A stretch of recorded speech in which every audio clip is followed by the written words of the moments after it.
Hello there everyone and welcome to another Void Dwarf Studios episode. And today we look into the heroes, heroes being a generous term for the daughters of Khaine.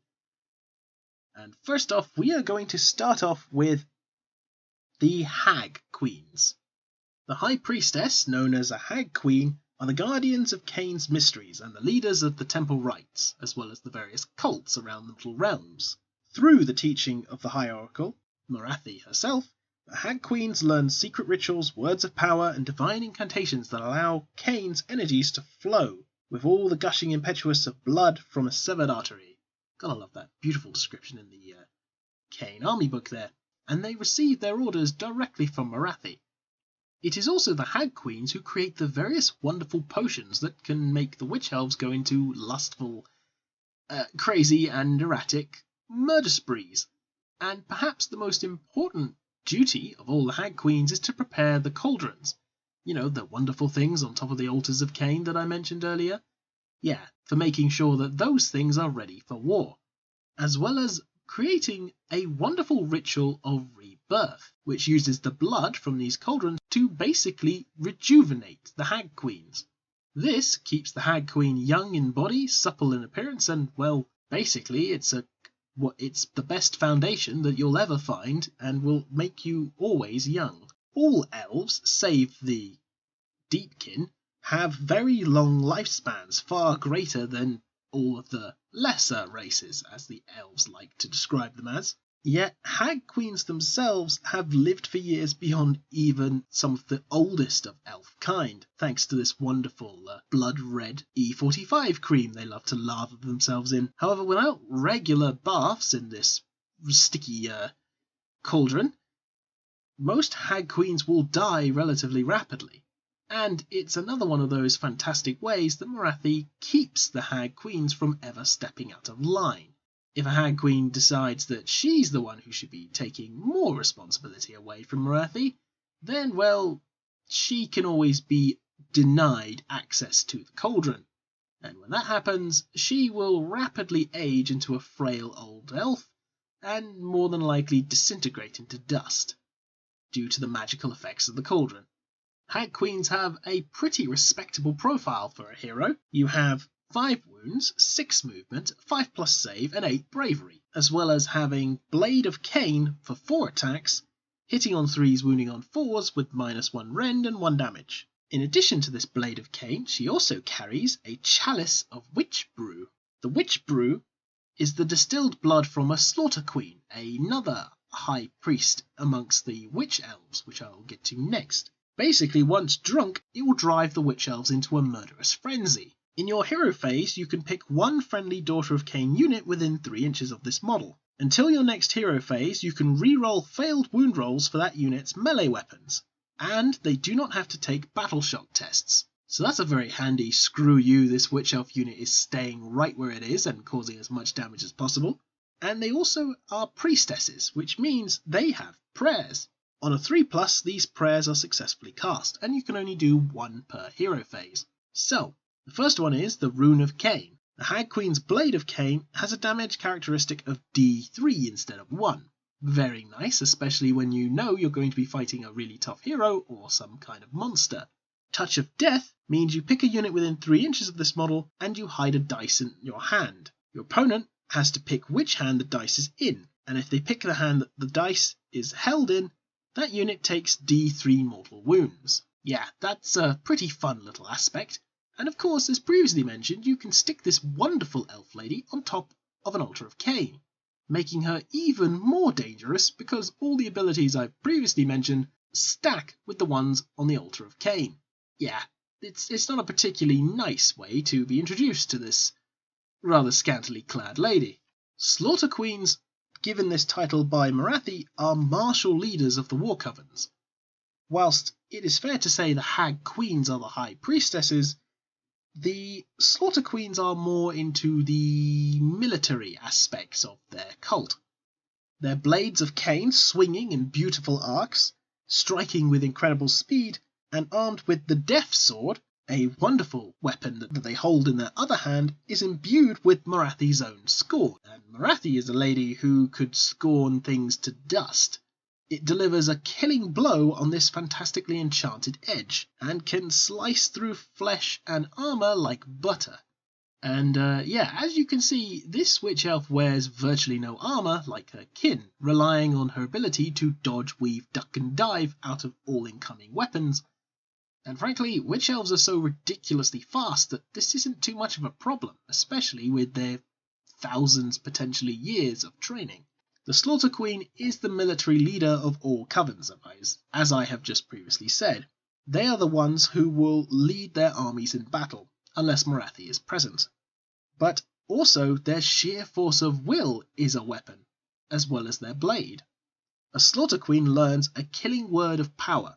Essentially, she can shout this word, and when shouted at the correct pitch, it will smite down an enemy in the similar manner as a spell. And much like the Hag Queen herself, she can go into battle on an altar of Khaine, making her even more dangerous. The Slaughter Queen has an even better profile than the Hag Queen. 5 wounds, 6-inch move, a 5-up save, and 9 bravery instead of the 8. And this wonderful lady is armed with a blade of Khaine, same stats as our Hag Queen, but in addition has the Death Sword. 3 attacks on top of the 4 from her blade of Khaine, hitting on 3s, wounding on 3s, -1 rend, and D3 damage. So yeah, she's a combat monster. And she is your only other witch elf except Marathi who has a command ability, known as the Orgy of Slaughter. So long as this model is your general, you can pick a friendly Daughter of Khaine unit within 14 inches. If that unit is within 3 inches of an enemy, it can pile in an attack as if it were the combat phase. So yeah, this means that you can essentially make a Daughter of Khaine unit pile in twice a turn. A very fantastic way to really chop up your opponent. And yeah, despite the fact that the Hag Queen is the High Priestess, Slaughter Queens also know prayers of their own. On a 3+, you can do one of 3 different ones. The Rune of Khaine, as previously mentioned, which means that your Blade of Khaine does D3 instead of 1, meaning that suddenly you now have 7 attacks, each causing D3 damage, which is, good gracious gravy, that could kill some monsters in just 1 round.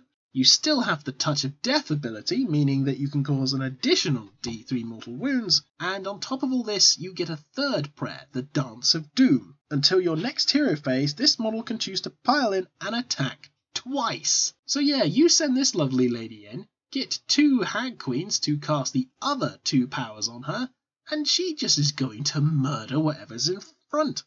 And that's not all.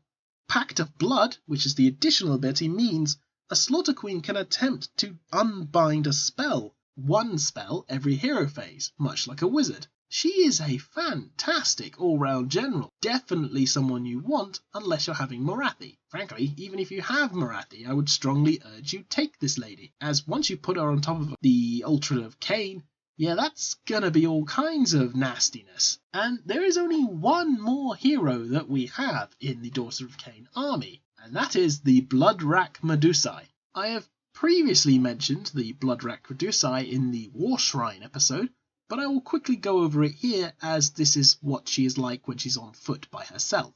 Bloodrack Medusae are the crowning achievement of Marathi's sorceress powers. A Medusae, a Bloodrack Medusae, is born when Marathi bites into a witch elf, and it bestows upon them a curse. It's treated as a high honour, although it's one of the most agonising transformations I could ever imagine happening. Bloodrack Medusae wield not only incredible strength, but also magical potential. They can wield sorceress powers, their eyes can cause death, basically making all the blood from your body just leave you, and you just crumple in a heap on the floor. And once bitten, these witch elf now Bloodrack Medusae really don't have much of a will of their own. They become fanatically loyal to Marathi. And a Bloodrack Medusae, whilst doesn't have a command ability, is a perfectly acceptable option to lead your witch elves in battle. Heck, it would be very thematic if you use her to lead your Medusae and Harpies around. And the profile is very respectable. 6 wounds, 8-inch movement, a 5-up save and 8 bravery means she's pretty solid. And she's armed with a wonderful selection of weapons. The Bloodrack Stare, which is that wonderful ability to drain the blood from the opponent, means You pick the unit first and you roll a dice for every model in that unit, so long as it's within 10 inches. On a 5+, that model takes a mortal wound. So yeah, that's a pretty decent ranged attack. And her other weapons include the Whisper Claw, that wonderful little clawed gauntlet that she has, 4 attacks, hitting on 3s, wounding on 3s, and 1 damage. Her Tail of Serpents, basically the lovely serpents that writhe around on her tail, bite anyone who are nearby, causes D6 attacks, hits on a 4, wounds on a 4 and 1 damage. And then her beautiful Blood-Rack Spear is 2 attacks, hitting on 3s and wounding on 3s, -1 rend and D3 damage. So yeah, in terms of damage output in combat, she's pretty damn tasty. But she has other capacities. Because she is a wizard, and she can cast spells, including the standard Arcane Bolt and Mystic Shield, but she also has the Enfeebling Foe. Enfeebling Foe meaning that cast on a 5+, you pick a unit within 18 inches, and until the next hero phase, you subtract 1 from their ability to wound you. Meaning that you can potentially screw over your opponent from wounding you as effectively. A very handy ability.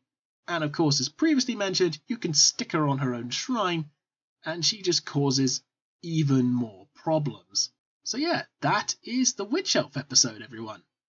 Sorry for making this relatively short, but honestly I wanted to save the last Witch Elf video just for Marathi, and I don't think she would have it any other way. Plus, there is plenty to talk about with Marathi. Anyway, I hope you've all enjoyed this video.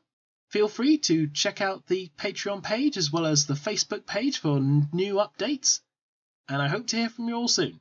Take care, everyone.